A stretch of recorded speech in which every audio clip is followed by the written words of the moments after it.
This is a CBC podcast. This podcast is an extended version of The Debaters, which may contain more mature themes. To stream the radio-friendly version of this episode, download the CBC Listen app or go to cbc.ca/thedebaters. And thanks for listening to the CBC. Hey Canada, we're gonna give her at the river from the banks of the Thompson River in Kamloops. It's the Debaters!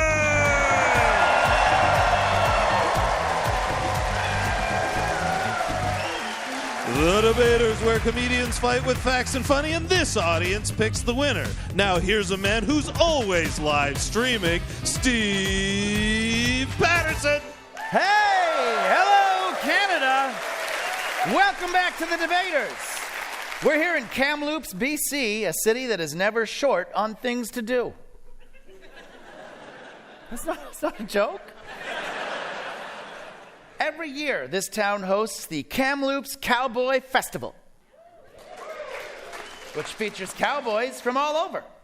Now, some may be surprised to find out there are BC cowboys, because they're used to Alberta cowboys. And of course, there are differences. The BC cowboy goes to more wine tastings, and therefore spits out wine instead of tobacco. The BC cowboy's job is also more difficult, as it's much harder to lasso and brand a spawning salmon. And the BC cowboy has a different and I think more politically correct slogan: save a horse, ride a bike. Now, are you ready to meet two people who are saddled up for laughter? Here we go.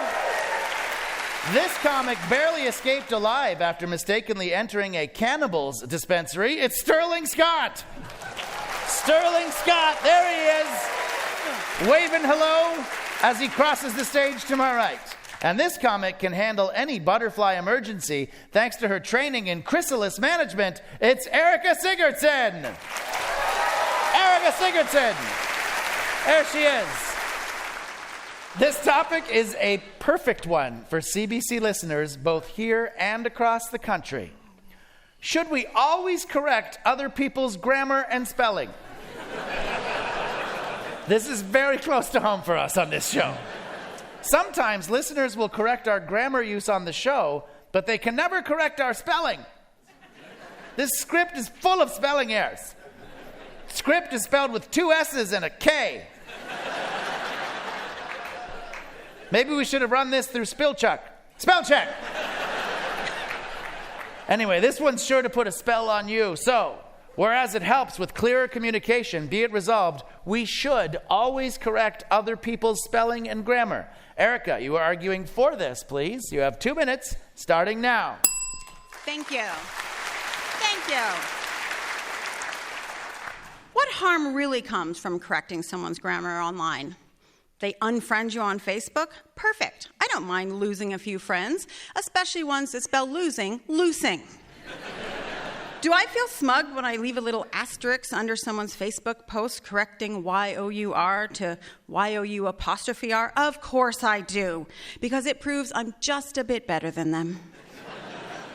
But I'm out there on the front lines every day trying to save the English language, and that, my friends, is a labor of love. And that's labor with a U. Thank you. Yeah. When someone posts on Facebook that they seen you go into the library yesterday, it may seem innocent enough to let a few grammar mistakes slide under the guise of a typo or a burgeoning problem with alcohol. But continue to let these slide, and the next thing you know, we are spelling enough with an F and accepting Valentine's Day cards with proclamations of L-U-V. Spoiler alert, ladies, if your man spells love, L-U-V, he is 100% cheating on you and most likely has chlamydia. Which, ironically, is a really hard to spell STD. Thank you.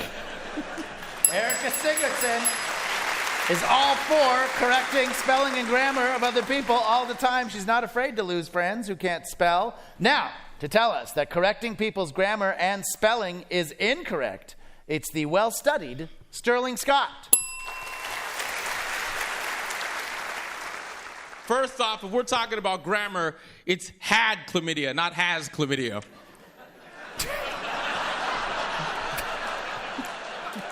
That was a slow burn for some of you right there. Now, this is a topic that has been up for debate for a long time, and I want to be clear with my words. No, I do not believe that one should always correct another person's spelling or grammar, but I do believe it should be done sometimes when clarification is required. But how have we, as English-speaking people, become so arrogant about spelling and grammar when we have words like colonel, pronounced K-E-R-N-E-L, but spelled C-O-L-O-N-E-L? We treat the English language like a Trudeau Halloween costume because we know it's not right, but we accept it anyways.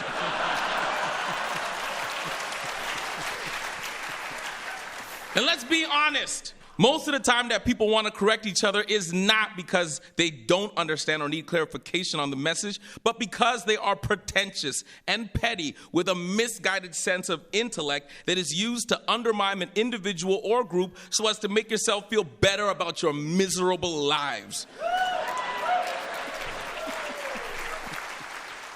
Education does not indicate intelligence because the literacy rate in Canada is 99%. Yet Doug Ford is still the Premier of Ontario.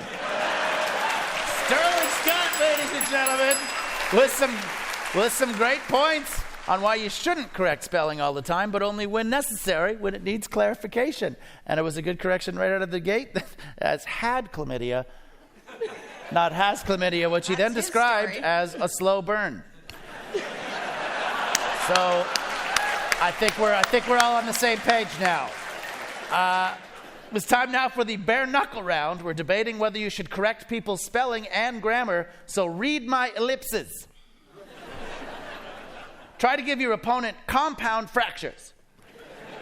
We never prefix the outcome of this segment, so don't underestimate your opponent. That's a common mistake. The object is to keep things impersonal yet subjective. And now, to infinitives and beyond.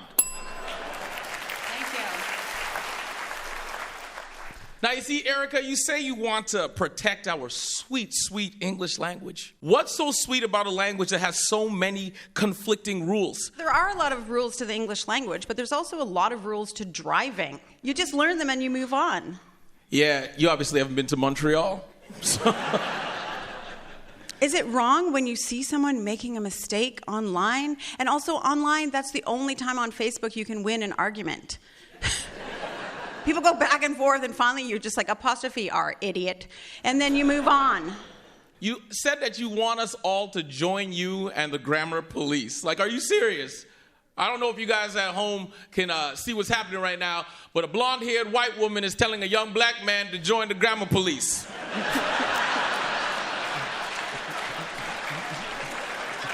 What's next? She's going to have a sign that says, all grammar matters?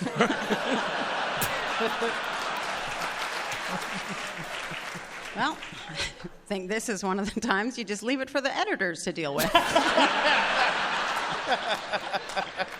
I do want to say this. I want people to understand at home that people literally refer to you as grammar Nazis. Yeah. You people out there who think you're helping out, you are referred to as grammar Nazis. Now, I don't know if you know their history, but that's not a group of people you want to be affiliated with unless you're part of the Wexit group of Alberta. That's a good place to stop it. That's the bare knuckle round, everybody. We are debating whether you should be correcting people's spelling and grammar all the time on The Debaters on CBC Radio 1, and we welcome your letters. It is time now for the firing line. In my hand, I have a list of questions on correcting people's grammar, brought to you by the word dude.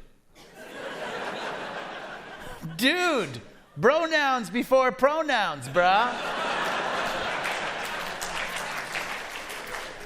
A study by the University of Michigan found that those who are inclined to correct people's grammar and spelling are more likely to be what? Erica? Left behind while the rest of the debaters go out for drinks. No,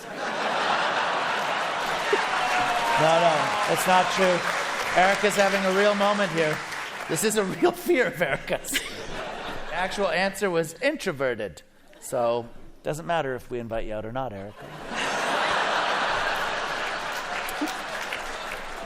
Queen's University's website uses the word squalor as an example of what? Sterling. A group of Saskatchewan Rough Rider fans. Wow. Incorrect. Erica. Vancouver affordable apartments. Well said. The audience has given 2 points for that. Queen's University uses the word squalor as an example of a word that doesn't end with the Canadian O-U-R spelling. Ooh. Yeah, there are certainly other words that don't either, but that's the one that Queen's University chose. Cat also doesn't end with the O-U-R. In the 1631 reprint of the King James Bible, a typo occurred where? Erica. Well, this is actually embarrassing for the Christian right, because it turns out it actually is Adam and Steve. Solid. That's a 4-point field goal right there. Sterling Scott. The last page says, to be continued. That's a good answer. I'll give a point for that.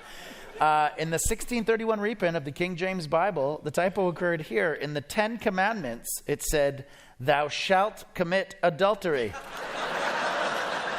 So, little loophole for the horny husbands of the time. And that is the firing line, everybody. All right. It's home stretch time here at the Sagebrush Theater in Kamloops. Almost time for the audience to vote. But first, here again to tell us that grammar and spelling rules were meant to be broken, it's the evolving etymologist, Sterling Scott.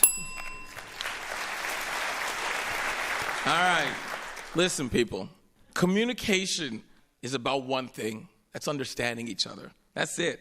So if you don't need clarification on a message, then it doesn't need to be corrected.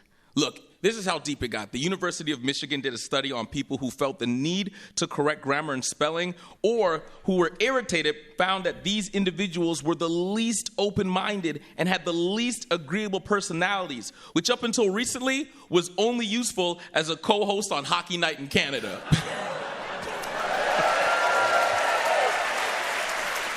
Sterling Scott, everybody. Sterling Scott, bringing it home. Now, to tell us that her rules are I before E except after C unless you're spelling her name, it's the detail-oriented Erica Sigurdsson. Thank you.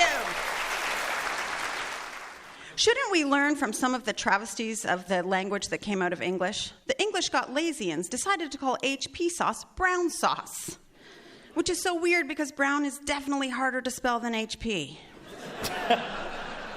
I implore you, ladies and gentlemen, to stand with me, join my grammar police force, and help maintain the sanctity of our language. I say this knowing full well at least 7 CBC listeners will write in to point out grammar mistakes I have made. And to those precious people still sending handwritten letters, I say thanks, and not the one with the X. Erica Sigurdsson. On behalf of the Grammar Police, Sterling Scott against. Let's see how this audience decides. By applause, who thinks Erica's correcting grammar and spelling situation spelled it out best? Erica Sigurdsson. Nice support here for Erica. And who thinks Sterling's anti-correction conclusion came correct? Sterling Scott. That's pretty close. It's a tie. We don't know whether you should correct people's grammar all the time. Big hand for Erica Sigurdsson and Sterling Scott, everybody. You're listening to The Debaters on CBC Radio 1. If you want to listen to our program live or on demand anytime, make sure you download the CBC Listen app. And now, back to Steve Patterson. I'm Trina Winter. And I'm Thomas LeBlanc. Welcome to Chosen Family. Every second week, we talk about art, sexuality, and identity with a special guest. Usually queer, but not always. I completely struggled coming out to my parents as a comedian. Being in the entertainment industry for Middle Eastern people is unheard of. Affecting change requires people to shake it up. Listen to Chosen Family wherever you get your podcasts. What sign are you, by the way? I'm an Aries. Of course, I love it. Hey, Kamloops, are you ready to meet your next pair of debaters? Let's do it. This comedian found the ideal nudist camp through au naturel selection. It's Kamloops' own Ryan Williams. There he is, Ryan Williams.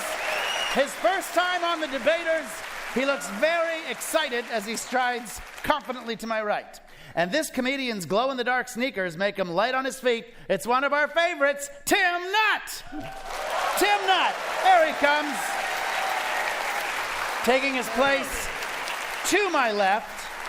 Gentlemen, your topic springs from right here in the region. Skiing and snowboarding. Are they really fun for the whole family? Now, it seems the ski slopes are the only place where you can meet one of those rescue St. Bernards with a brandy keg around its neck for rescuing lost skiers. I personally think those dogs with booze around their necks should be available for all occasions. Like a Scotty that brings you a scotch after work. Or an Irish setter that brings you whiskey around its neck at work. Or for the next morning, a Portuguese water dog that brings you homemade Portuguese wine so you stop drinking. But we're not here to talk booze hounds. We're here to talk powder hounds. So, whereas skiing and snowboarding are beloved winter pastimes, be it resolved that a day on the slopes is fun for the whole family. Tim, you're arguing for this, please. You have 2 minutes, starting now. Okay, take your family skiing. That's the best thing you can do in the winter. This is Canada. Every single year, whether we pay our taxes or not, the snow is coming. Most people grab their snow shovels and complain, but us powder addicts, we rejoice because that's when the lifts open. Skiing isn't for everyone, those that suffer from vertigo, people who live on the prairies, and cowards. And snowboarding is for people who like being in the way of skiers. Exactly. Now, around my house, we take snow days. I call it the powder day flu. I pull the kids out of school and we head up the mountain, and I'm 100% sure my kids will sit around fondly remembering the times I made them go to school. We participate in full-on family bonding. It brings us closer together, and I will virtually ensure that when the time comes, my kids will put me in a decent retirement home.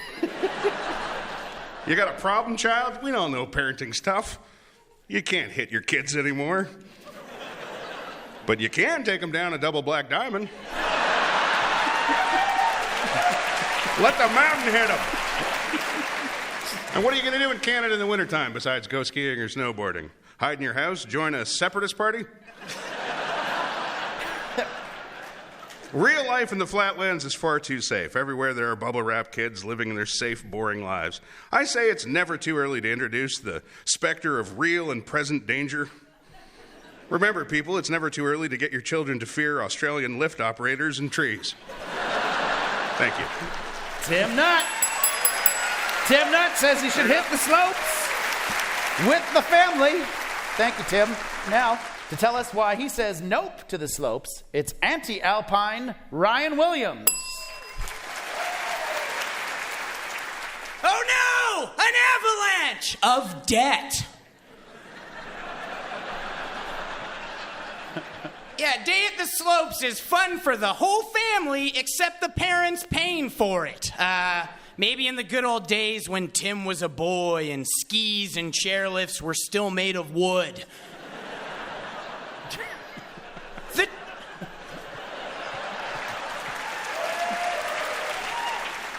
Getting your family and vehicle ready is an ordeal. Boots with buckles, bindings, poles, chains. Sounds like a grocery list for an S&M dungeon.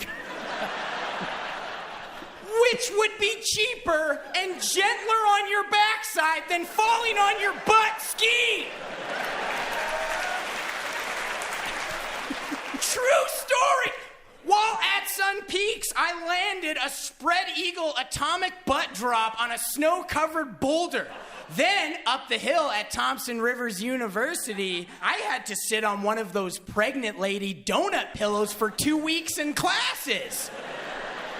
Didn't meet a lot of girls. The nurses were interested, but for scientific inquiry only. A family trip up the hill can quickly turn to a family trip down to the ER. Between my sister and I, we have suffered multiple concussions, chipped teeth, a broken wrist, a torn ACL. Multiple concussions, chipped teeth, a torn ACL, and multiple concussions. If your family wants to do something dangerous and expensive this winter, go on a tropical vacation with American flags on your luggage. That's Ryan Williams, everybody. Yeah, nice job, young man. He is into it. He is into it.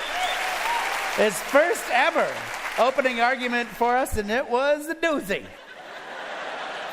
It is time now for the bare knuckle round. We're debating whether nothing beats a day on the slopes. So we've traveled cross country to bring you these two comedy moguls.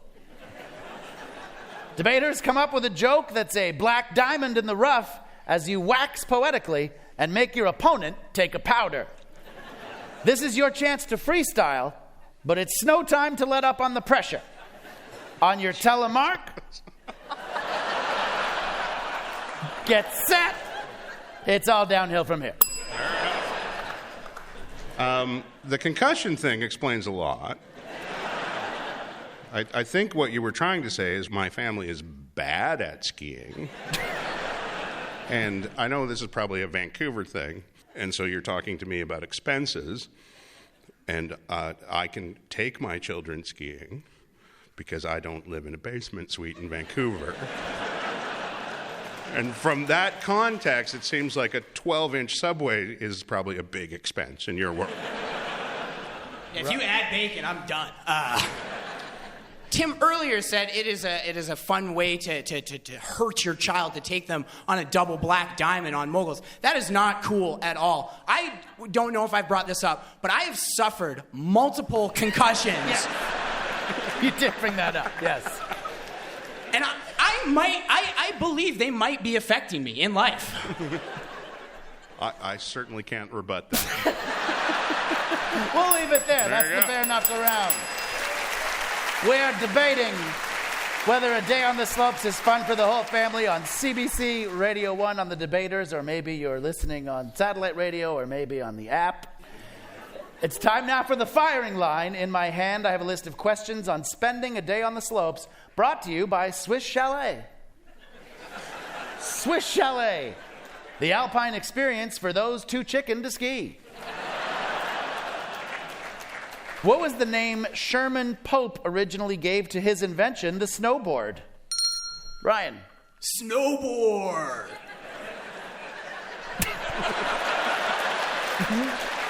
Well, you did sell it well. Performance every bit as important as the actual answer here. That's a point.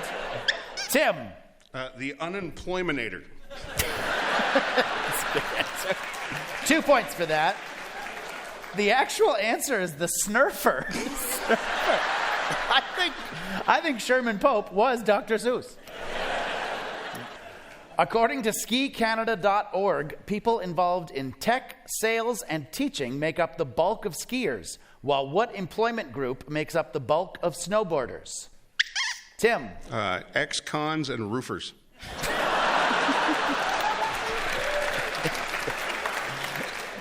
I'll give you a point for that one.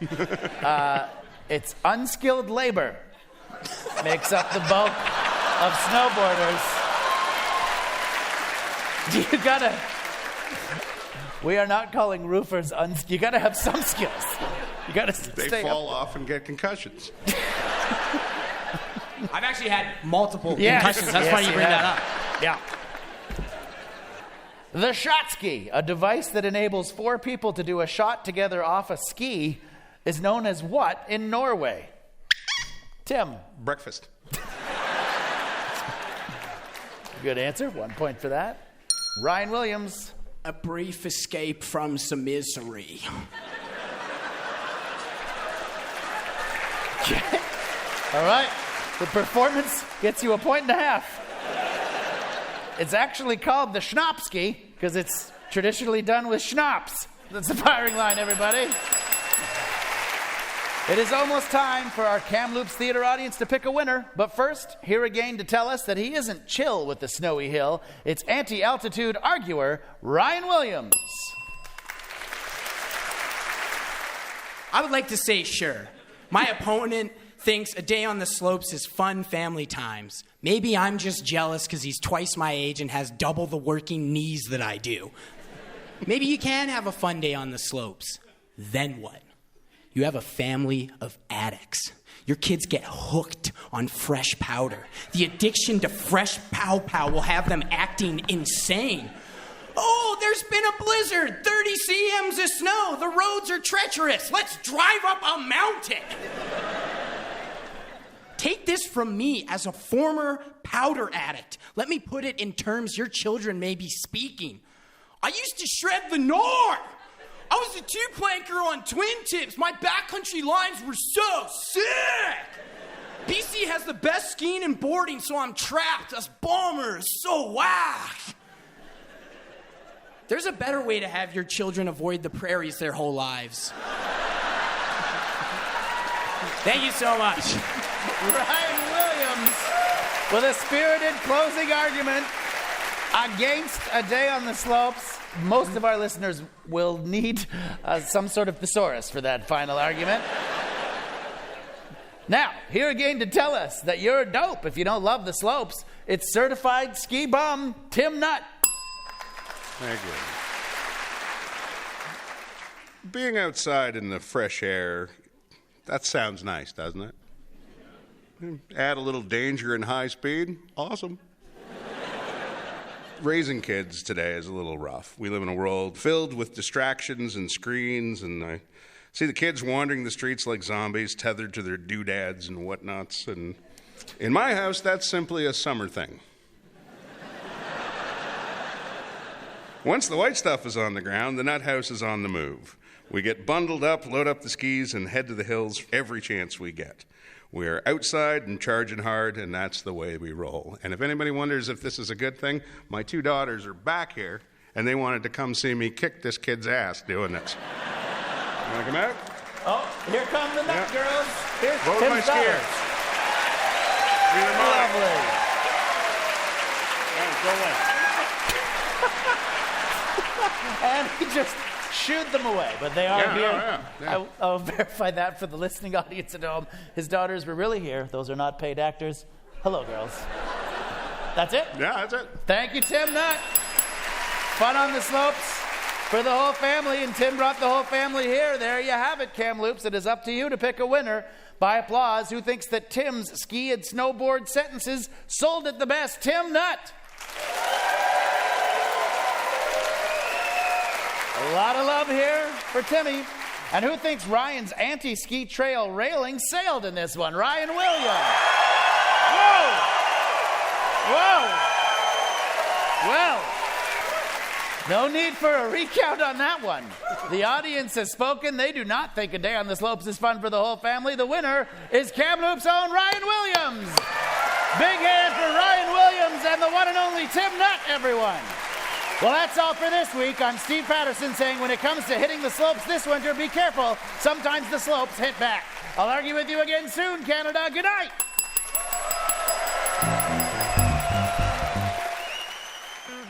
The Debaters is created by Richard Seid. This week's episode was produced by Graham Clark, Nicole Callender, Katie Ellen Humphreys, and Josh Bailey, with technical production by Matthias Wolfson and Ross Bragg. Tracy Rideout is the executive producer of CBC Radio Comedy. And thanks to everyone at the Sagebrush Theater in Kamloops. Hey, Debaters fans! Want to be a part of the debating action? Visit our website for a list of upcoming shows across the country. We're at cbc.ca/thedebaters. For more CBC podcasts, go to cbc.ca/podcasts.